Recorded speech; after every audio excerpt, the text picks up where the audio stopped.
নমস্কার বন্ধুরা, welcome to my channel. আজকে আমরা রান্না করব ভাজা সোনা মুগ ডাল দিয়ে কাতলা মাছের মাথা। তো এটা বাঙালিদের একটা খুব নর্মাল খাবার এবং অনেক অনুষ্ঠান বাড়িতেও এই রান্নাটা হয়। তা আমাদের পাড়ার রাম বলে যে মাছওয়ালা আছে, তাকে আমি একটা কাতলা মাছ আনতে বলেছিলাম। তো ও একটা জ্যান্ত প্রায় 3.5 কিলো সাইজের কাতলা মাছ নিয়ে এসেছিলো। তার মাথাটা কেটে আমি রেখেছি। রেখে এটা দিয়ে আমি বানাবো আজকে এই রেসিপিটা। তার জন্য আলাদা করে রেখেছি আমি কিছু সোনামুগ ডাল, কিছু পেঁয়াজ কুচিয়ে রেখেছি, লঙ্কা, তেজপাতা, বিভিন্ন রকমের খাড়া মশলা, প্লাস কিছু আদা আর লঙ্কা বেটে রেখেছি। তা আমি এইটা করতে করতে আমি যেটা করেছি, আগে একটা সাইডে আমি একটা পাত্রে অলরেডি গরম জল বসিয়ে রেখেছি সোনামুগ ডালটা সেদ্ধ করার জন্য। তো সোনামুগ ডালটা সেদ্ধ করার আগে যেটা আমাদের করতে হবে সেটা হচ্ছে মুগ ডালটা একটু ভেজে নিতে হবে, মানে শুধু খোলায়। এই ভেজে না নিলে মুগ ডালটা একদম মেখে যাবে আর কি, পুরো গলা গলা হয়ে যাবে এবং মুখে লাগবে না। সেইটার জন্য আমরা খানিকটা ভেজে নেবো আগে, যেমন আমরা ভুনা খিচুড়িতেও অনেক সময় মুগ ডালটা ভেজে নিই আর কি। তা সেই জন্য মুগ ডালটা আমি ভেজে নিচ্ছি প্রথমে। একটু পিঙ্কিশ টাইপের কালার হয়ে গেলে মুগ ডালটা আমাদের ভাজা হয়ে যায়। তা মুগ ডালটা ভাজা হয়ে যাওয়ার পর যেটা করতে হয় সেটা হচ্ছে এটার মধ্যে আমি জল ঢেলে দেবো। জল ঢেলে দিয়ে আমি এটাকে ভালো করে কষলে কষলে ধুয়ে পরিষ্কার করে তারপরে আমি গরম জলের মধ্যে মুগ ডালটা সেদ্ধ করতে বসিয়ে দেবো। এটা আমি কুকারে করব না এই কারণে, কারণ কুকারে করলে ডালটা অনেকটা একটা লেই লেই ভাব এসে যায়, সেইটা আমি চাই না এই ডিশটার জন্য। সেটা একদম বাঞ্ছনীয় নয় এখানে। তাই জন্য আমি ভালো করে মুগ ডালটা ভাজার পর আমি ভালো করে ধুয়ে নিলাম। ধুয়ে নিয়ে জলটা স্ট্রেন করে দিয়ে আমি গরম জলে অ্যাড করে দেবো, যাতে ডালটা পাশে সেদ্ধ হতে থাকে এবং আমি অন্যান্য যে প্রিপারেশনের যে কাজগুলো সেগুলো আমি যাতে করতে পারি। তা ভাজা মুগ ডালটা সেদ্ধ হতে খুব বেশি যে সময় লাগে তা নয়। আপনারা যদি একটা পাত্রে গরম জলে বসিয়ে দেন, ওটা আপনার অন্যান্য কাজ করতে করতেই সেদ্ধ হয়ে যাবে। তা আমি এখানে ভাজা মুগ ডালটা আলাদা করে গরম জল তো বসিয়েছিলাম, আমি তার মধ্যে দিয়ে দিলাম। দিয়ে আমি খানিকটা নুন অ্যাড করবো, একটু নুন দিয়ে আমি ডালটা একটু, আপনারা হলুদও দিতে পারেন, কারণ ডালটা নইলে একটু কালচে কালচে ভাব এসে যায়। নুন দিয়ে এটা সেদ্ধ করব এবং পরে যখন আমার পুরো জিনিসটা তৈরি হয়ে যাবে, যখন আমার ডালটার প্রয়োজন হবে আর কি। তা আমি এটা একটা হেভি ভেসেলে বসিয়ে আমি ঢাকা দিয়ে দিলাম। পাশাপাশি যেটা আমি করতে আরম্ভ করলাম সেটা হচ্ছে আমার যে কাতলা মাছের মুড়োটা আছে সেটাতে আমি একটু হলুদ নুন মাখিয়ে নিলাম এবং কড়ায় তেল গরম করে এটা আমি ভাজবো আর খানিকক্ষণ।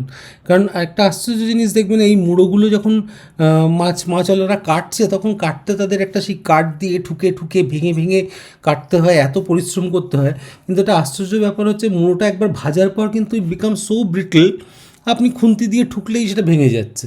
মানে এটা আমার কাছে এটা খুব আশ্চর্য লাগে।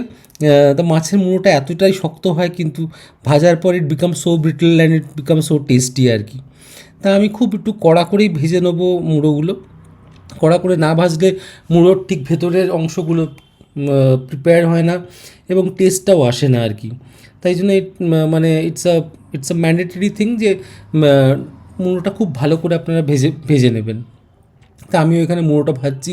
খানিকটা কড়ায় লেগে টেগে যাবে, কারণ খানিকটা মাছ থাকে সাথে, সেই মাছটা অনেক সময় লেগে যেতে পারে, কিন্তু but that should not stop us from frying it in a very good way আর কি। তা এখন দেখছেন আমার মুড়োটা ভালো করে ভাজা হয়ে গেছে। আমি এটা কী করবো, আমি আস্তে আস্তে একটা একটা করে পিস করে তুলে নেবো।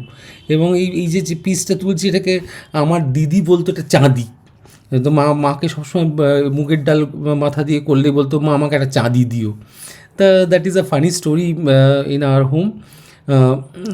তারপরে আমি যেটা করবো সেটা হচ্ছে, আমি খানিকটা পেঁয়াজ, আদা বাটা, রসুন বাটা, রসুন না দিলেও চলে, আমি এখানে আদা বাটা আর লঙ্কা বাটাই দিয়েছি।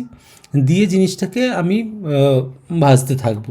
তো ভাজা হয়ে গেলে সেটার মধ্যে খানিকটা দিয়ে আমি খাড়া মশলা যেটা হয় আর কি, গরম মশলা, তারপরে কিছু তেজপাতা, এগুলো সমস্ত দিয়ে ভালো করে ভেজে নেবো।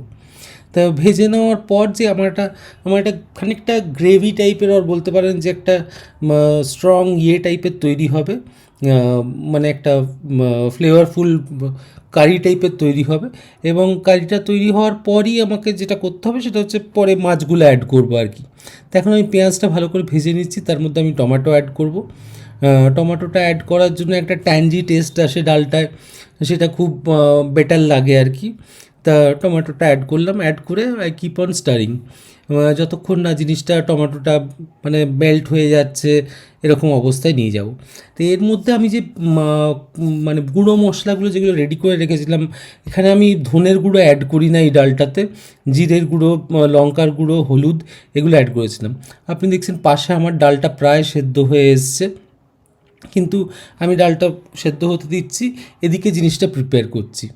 করার পর আমি যখন আমার পেঁয়াজ, আদা, রসুন, টমেটো সব ভাজা হয়ে গেছে, আমি ভাজা মুড়োটা আবার এর মধ্যে অ্যাড করে দিলাম, কারণ ভাজা মুড়োটা has to absorb the taste of the masala আর কি। তাই জন্য সেটাকে আমি এবার ভালো করে নাড়তে আরম্ভ করলাম। এখানে এটা যে খুব ঘাঁটাঘাঁটি করে রান্না করতে হবে তা নয়, আপনাকে যে খুব খুন্তি দিয়ে ভেঙে দিতে হবে তা নয়, the big pieces should remain as it is. তা আমার এখানে ডালটা অলরেডি হয়ে গেছে, তো আমি এবার ডালটা অ্যাড করে দেবো এর মধ্যে। ডালটা অ্যাড করে দেওয়ার পর মানে অনেকটা গ্রেভি টাইপের, অনেকটা জোলো টাইপের জিনিসটা হয়ে যাবে, but that is fine, that is how we want to do it আর কি। এবার এটাকে আস্তে আস্তে করে আমি নাড়তে থাকবো কনস্ট্যান্টলি, যাতে মুড়োগুলো, যে ভাজা মুড়োগুলো যাতে ভালো করে সেদ্ধ হয়ে যায় ডালের মধ্যে। ডালটাও আমি যে একদম পুরো সেদ্ধ করে নিয়েছিলাম তা নয়, it was still left to be done, সেই অবস্থায় দিয়েছি। তাই জন্য ইটস ভেরি ওয়েল দ্যাট যে এই ডালটা আমরা এখন একটু ভালো করে ফোটাবো, ডালটাও একটু সেদ্ধ হবে, মাছগুলোও ডালের মধ্যে থেকে মশলা মেখে জিনিসটা সেদ্ধ হবে আর কি। তো যখন মোটামুটি ভালো মতন বেশ খানিকক্ষণ ফুটে গেছে, তখন আমি যেটা করব সেটা হচ্ছে, সেটা আমার মায়ের কাছ থেকে শেখা এবং আমাদের বাড়িতে চিরকালই হতো, বিভিন্ন তরকারিতে দেওয়া হতো, সেটা আমি খানিকটা পিটুলি দেবো। পিটুলি মানে কি, মানে খানিকটা আটা আমি জলে গুলে এটাতে অ্যাড করব। This thickens the whole thing all together. মানে ডালটা এখন পর্যন্ত কিন্তু একটু জলো জলো রয়েছে, সেই জলো জলো ভাবটা কেটে গিয়ে একটা থিকনেস আসবে ডালটার মধ্যে, একটা কনসিস্টেন্সি আসবে, সেটা কিন্তু ভাত দিয়ে খেতে খুব ভালো লাগে। এবং আপনি যে আটাটা অ্যাড করলাম, অনেকে ভাববে আটার গন্ধ আসবে কিংবা কিছু আসবে, নাথিং হ্যাপেন্স লাইক দ্যাট। মানে it becomes a very thick gravy dal হয়। আর এই ডালটা definitely it's very rich because it has got all masalas, piyaj, tomato and everything, so it is rich. But এটার মধ্যে যে মেন ইনগ্রিডিয়েন্ট সেটা হচ্ছে খানিকটা ঘি কিন্তু আপনাকে দিতেই হবে। ঘি আমি অনেকটা, যেহেতু আমার রান্নাটা প্রায় শেষ হয়ে গেছে, আমি একটু ঘি আর একটু কাঁচা লঙ্কার চিরা এটার মধ্যে অ্যাড করলাম। I have stopped the flame, I leave it to rest, it's only to be served নাও।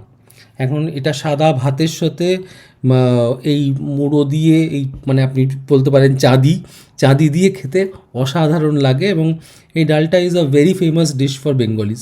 যদি আপনাদের ভালো লাগে, লাইক করবেন, শেয়ার করবেন এবং সাবস্ক্রাইব করবেন। Thank you so much for watching.